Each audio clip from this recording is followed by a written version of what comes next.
Hi అండి, నమస్తే. Welcome to our channel Sai Durga all in one. ఈరోజు మన కిచెన్లో అమ్మవారికి ఎంతో ఇష్టమైన చింతపండు పులిహోర తయారీ విధానం చూపించబోతున్నాను.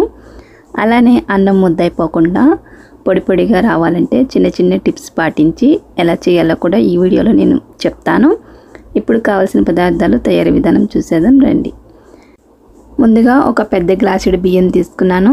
శుభ్రంగా కడిగేసుకొని 2-3 సార్లు, తర్వాత ఒక గ్లాస్ బియ్యానికి 2 గ్లాసుల నీళ్ళు పోసి 1 స్పూన్ ఆయిల్ వేసుకొని అన్నం ఈ విధంగా వండుకోవాలి.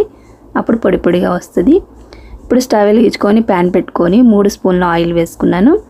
ఆయిల్ బాగా మరిగిన తర్వాత 2 స్పూన్ల పల్లీలు, 2 స్పూన్ల శనగపప్పు, 2 స్పూన్ల మినపప్పు, 1 స్పూన్ ఆవాలు, 4 ఎండుమిరపకాయలు, 4 పచ్చిమిరపకాయలు ఇక్కడ తీసుకున్నాను నేను. ఇవన్నీ కూడా ముందు పప్పులు వేసేసుకొని వేపుకోవాలి. పప్పులు ఆవాలు అన్నీ కూడా వేసేసుకొని వేపుకోవాలి. ఇవి కొంచెం వేగిన తర్వాత మనం పచ్చిమిర్చిన ఎండుమిరపకాయలు వేద్దాము.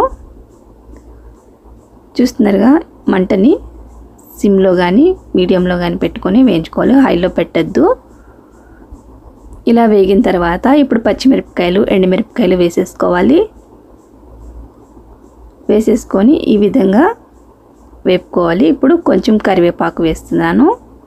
కరివేపాకు కూడా వేసిన తర్వాత మొత్తం అంతా కలుపుకోవాలి. చూస్తున్నారుగా, పప్పులన్నీ కూడా మనకి బాగా వేగినాయి. ఈ విధంగా వేగిన తర్వాత ఇక్కడ నేను 50 గ్రాముల చింతపండు జ్యూస్ తీసుకున్నాను, అది కూడా వేసేసాను. ఇప్పుడు దీంట్లోకి 1 స్పూన్ వరకు పసుపు వేస్తున్నాను. వేసిన తర్వాత మళ్ళీ ఒకసారి అంతా కలుపుకోవాలి.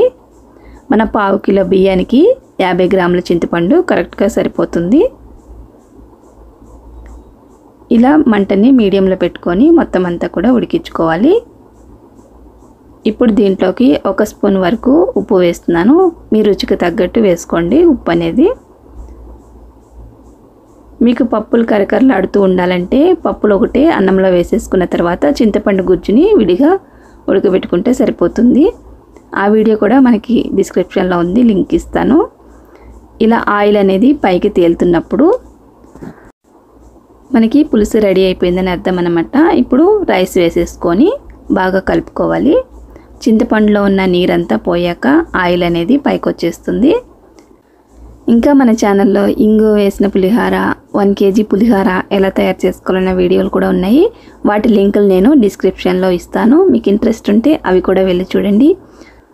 అన్నం పొడి పొడిగా రావాలంటే మీ బియ్యాన్ని బట్టి నీళ్ళు అనేది మనం చూసుకొని పోసుకోవాలి. ఒక్కొక్క బియ్యం అయితే 2 గ్లాసులు పోసేయాల్సి వస్తుంది. ఒక్కొక్క రకం బియ్యం అయితేనేమో 2 గ్లాసులు పోస్తే ముద్ద అయిపోతుంది అనుకున్న వాళ్ళకి కొంచెం 2 గ్లాసు కొద్దిగా తగ్గించి వేసుకోవాలి బియ్యంలో నీళ్ళు అనేది.